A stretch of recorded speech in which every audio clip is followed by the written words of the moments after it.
Laban, yan daw ang atletang si Maya. Sa murang edad pa lang noon, ay handa na raw niyang harapin ang kahit anong hamon. At kung hindi nagpakatatag, hindi siya mabibiyayaan ng scholarship para makapagkolehiyo sa Maynila. Ginamit niya ang husay sa arnis para gawing susi sa katuparan ng kanyang mga pangarap. Pero bago makamit ito, marami pa siyang makakasagupang mga pagsubok. Magandang hapon po mga kapuso, ako po si Vicky Morales at ito ang Wish Ko Lang. Girls. Di ba siya yun? Bes, di ba yan yung makakalaban mo sa finals? Mukhang weak naman. Totoo. Ano ba ginagawa ko sa inyo? Hindi ko naman kayo na ano ah.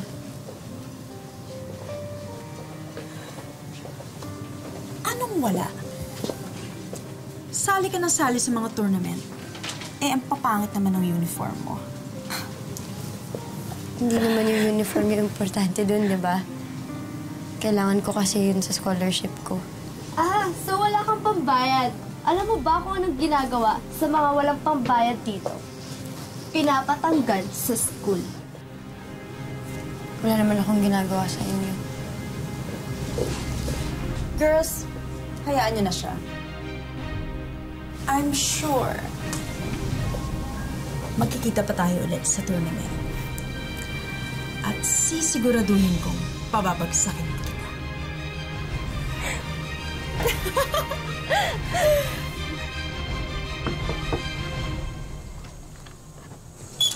Oh, Maya, ikaw pala yan. Sandali lang ha, bibigay ko yung mga labahid mo. Oh, ito.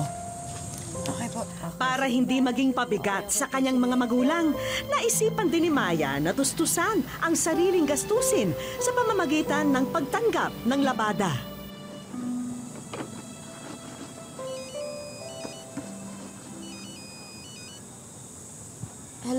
Hello, Nay. Oh, kamusta po si Bunso? O eto, okay naman. Magpapacheck up kami bukas sa center. Ikaw, kumusta ka na? Anak, bakit parang sinisipon ka? Nay, wala to. Pagod lang. Kayo, kamusta? O eto, okay naman kami. Huwag mo kaming alalahanin. Ikaw nga ang iniisip ko dyan eh.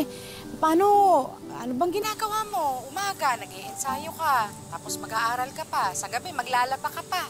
Baka naman napapabayaan mo na ang sarili mo. Alagaan mo naman ang sarili mo, anak. Nay, huwag niyo ako alalahanin, ha? Huwag niyo ako alalahanin para hindi niyo na ako padadala ng pera dito. Lalo pa ngayon. Maladagdagan yung pamilya natin. Hello? Hello,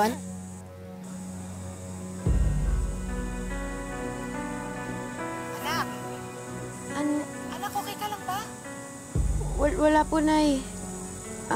Ano lang po, Sige na, tapusin mo na yan. Basta anak ha, alagaan mo yung sarili mo ha. Pag may problema ka, magsabi ka agad sa amin. Opo, sige po, Nay. Tatapusin ko lang po yung mga nilalab. Sige, anak.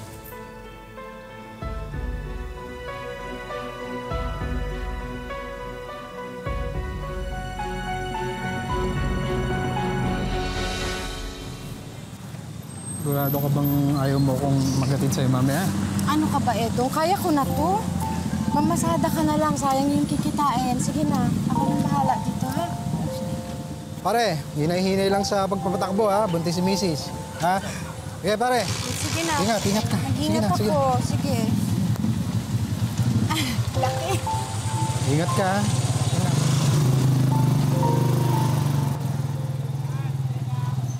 Let's go, girls! Yes! Lalaban ka ba talaga? Mainit ka. Nilagnat ka pa. Kamainay. Lalaban ako. Okay lang ako. Malayo sa bito ka to. Napagod lang ako sa kalaba ko kahapon. Fight lang. Fight ka dyan. May mga laban na sinusuko. Lalo na kung hindi ka handa.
Kamusta?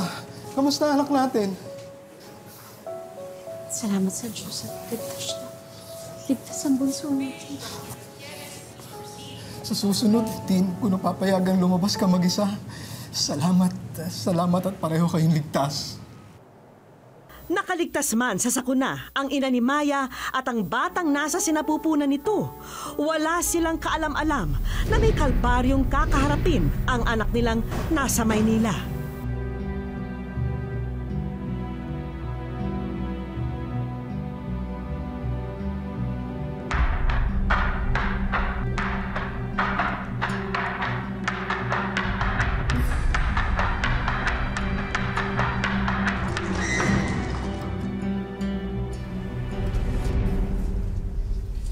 Dok?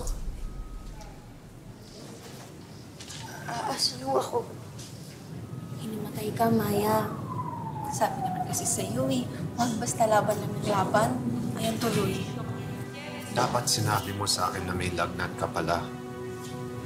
Kasi po, Dok, pwede na ba ako umuwi? Maya, hindi ko alam kung paano kong sasabihin sa'yo ito. Base sa medical test mo, meron kang stage 4 acute myelogenous leukemia.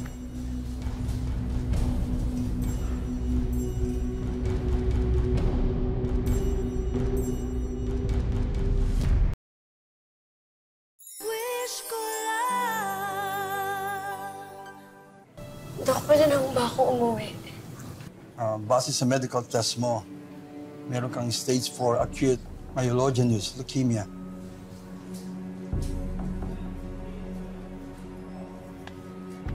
Ang leukemia ay isang uri ng cancer sa dugo. At yung nararanasan mong pagdurugo sa iyong ilong, acute na ito, Maya. Ang ibig ko sabihin, kung hindi ito maaagapan ng treatment, maaring ikamatay mo ito. Kaya naman ay makaapekto sa iyong vital organs. Hindi inaasahan ni Maya na ang kanyang mga nararamdaman ay sintomas na pala ng leukemia. Isang mabagsik na karamdaman na posibleng tutuldok sa lahat ng mga pangarap ng dalaga.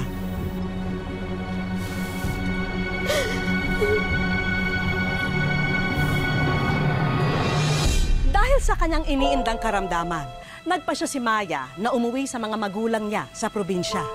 Tila hudyat ito ng kanyang pagsuko sa sakit na mahirap labanan. Anak, ano ba naman kasi nangyari sa'yo, ha? Pinabayaan mo yata sa sarili mo. Pasensya na. Pero huwag ka mag-alala, anak, ha? Aalagaan ka namin ng tatay mo, hindi ba? Nandito kami, ha? Alagaan ka namin.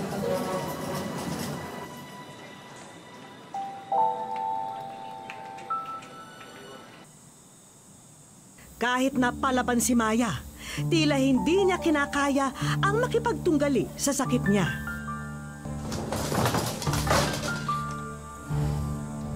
Maya? Maya? Oh, ano ginagawa mo dyan? Tay, kaya ko po, Tay. Ano ka ba? Sabihin mo sa akin kapag may kailangan ka. Kailangan mo ba magbanyo?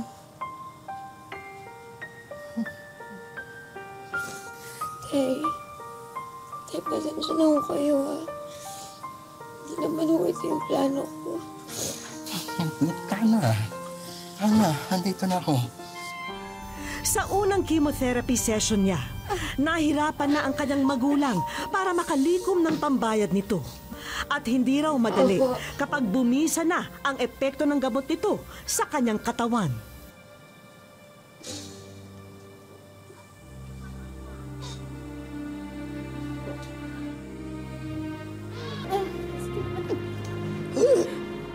Sige lang, anak.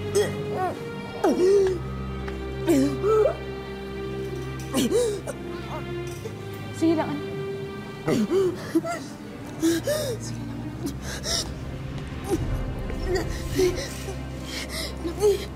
Anak.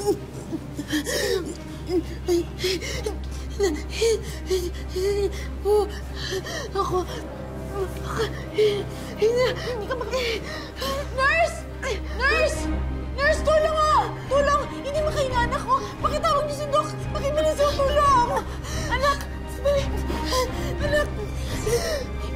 ka lang namin.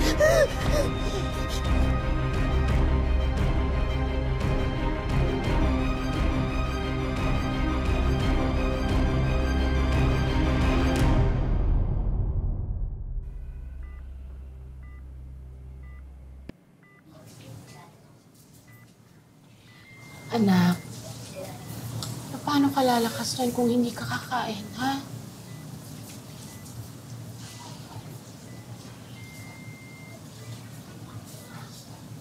Maya naman. Kami din nahihirapan dyan sa kalagayan mo. Sa tingin mo ba madali ito para sa amin?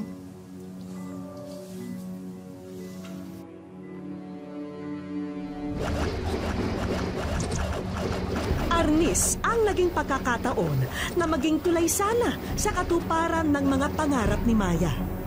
Pero tila naging hadlang ang karamdaman niya para makamit ang mga ito.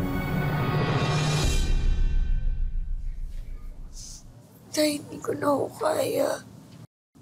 Lahat ng pinaghirapan natin parang napunta lang sa wala. Yung buhay ko, yung pag-aaral ko, wala na.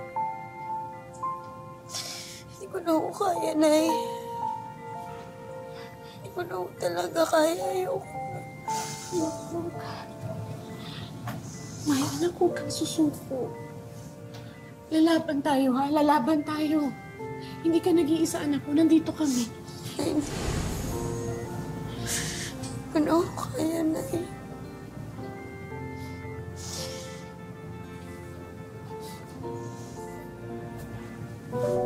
Kasusuko. Hanggang sa isang araw, napatunayan ni Maya na kung minsan sa pinakamadilim na kabanata ng ating buhay ay may munting liwanag tayong masisilayan.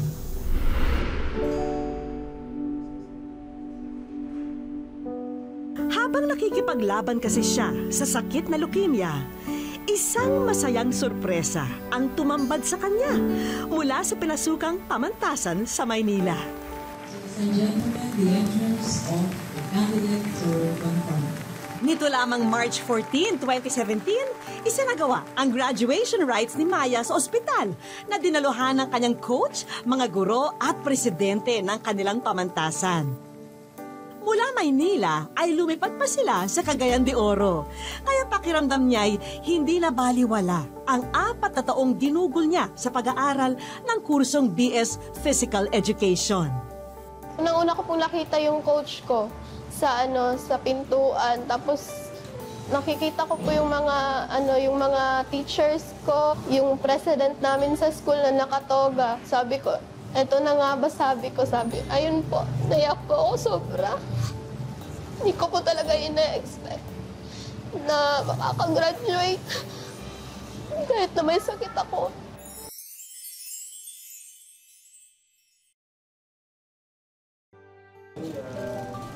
Tanggapin mo ang pagkilala ng wish ko lang sa iyong husay sa larangan ng Arnis. Wish ko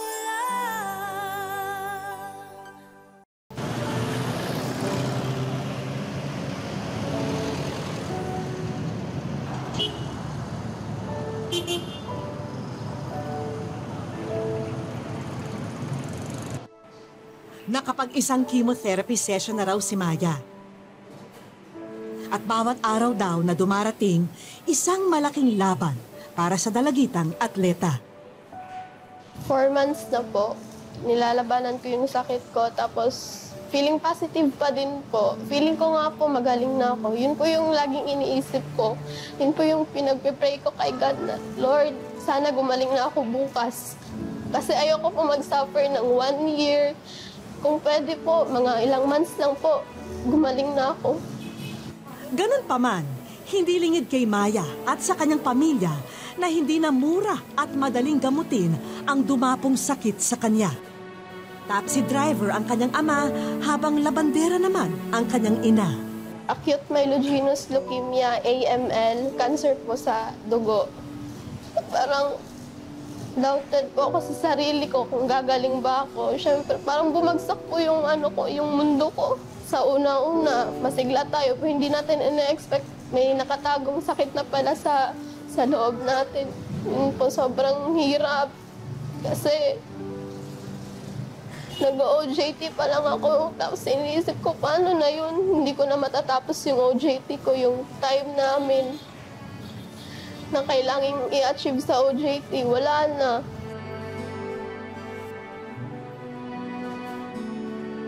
Pero malaki pa rin ang pasasalamat ni Maya dahil kakampi niya ang kanyang pamilya sa labang ito.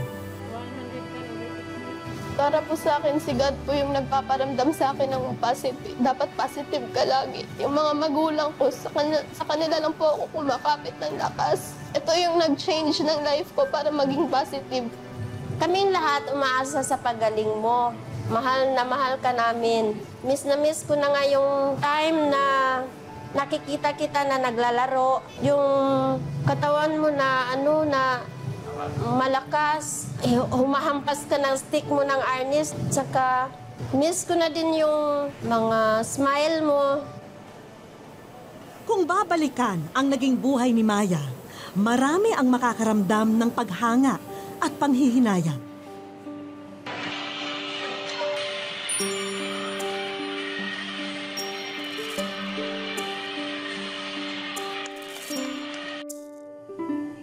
Kaya naman sa aming pagdating sa buhay niya at ng kanyang pamilya, sisiguraduhin naming mabubuhay ang pag-asa sa puso ng dalagita.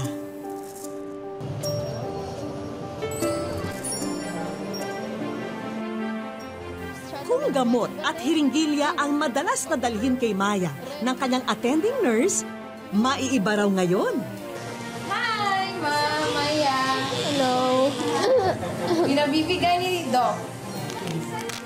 Ang arnis na gamit noon ni Maya, muling hawak ng kanyang mga kamay. Ano kaya to?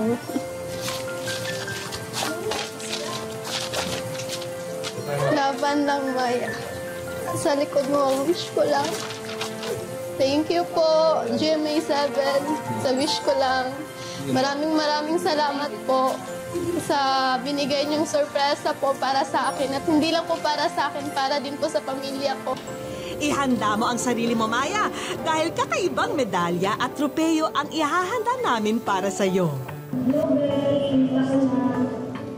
Dahil marami ang nakakamiss sa'yo simula nang bumalik ka na sa Cagayan de Oro, ito ang mga mensahe ng ilang taong malapit sa puso mo. Maraming tao nakahandang bumalikat.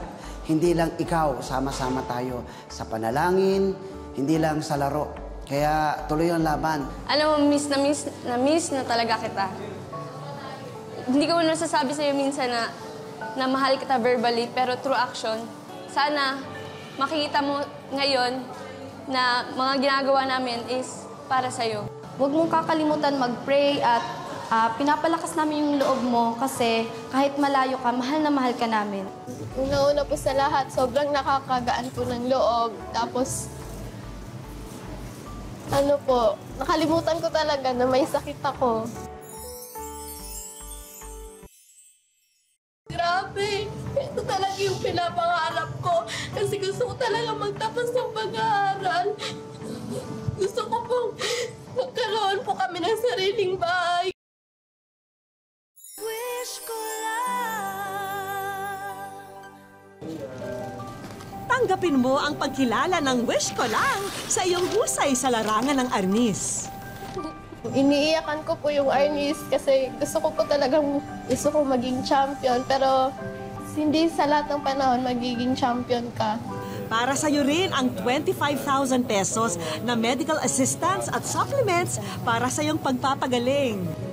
Folic acid, vitamins.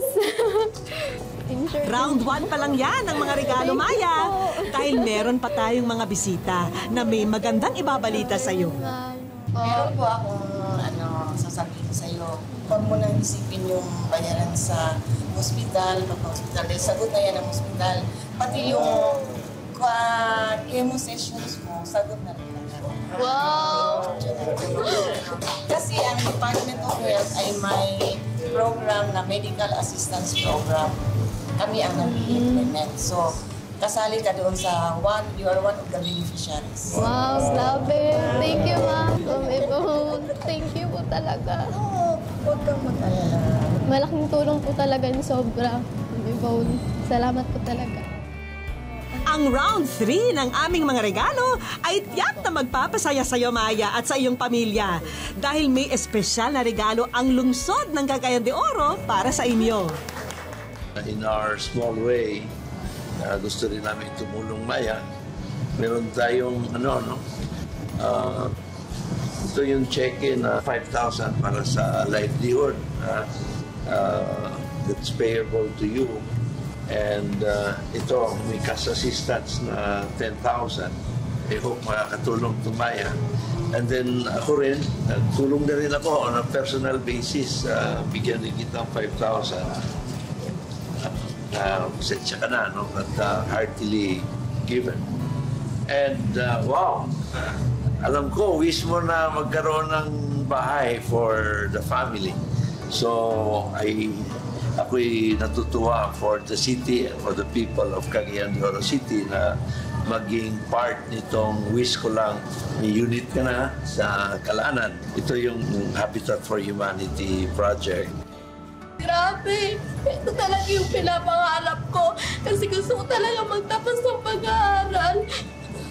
Gusto ko pong magkaroon po kami ng sariling bahay kasi simula pagkabata, wala po talaga kaming bahay. Simula nung pinanganak ako, palipat-lipat po kami, nakikitira lang po.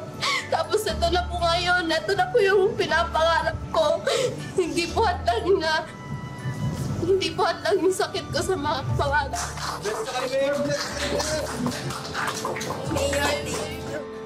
Bilang isang atleta, hindi na bago kay Maya ang makipaglaban. Kaya ang kahit anong hamon ay hindi niya susukuan. Oh, grabe, kaya si Lord. Thank you, Lord. Lalo pat nasa likod niya ang nagmamahal niyang pamilya. Ang bawat laban sa buhay, mas mapagtatagumpayan natin kung tayo'y may kakampi.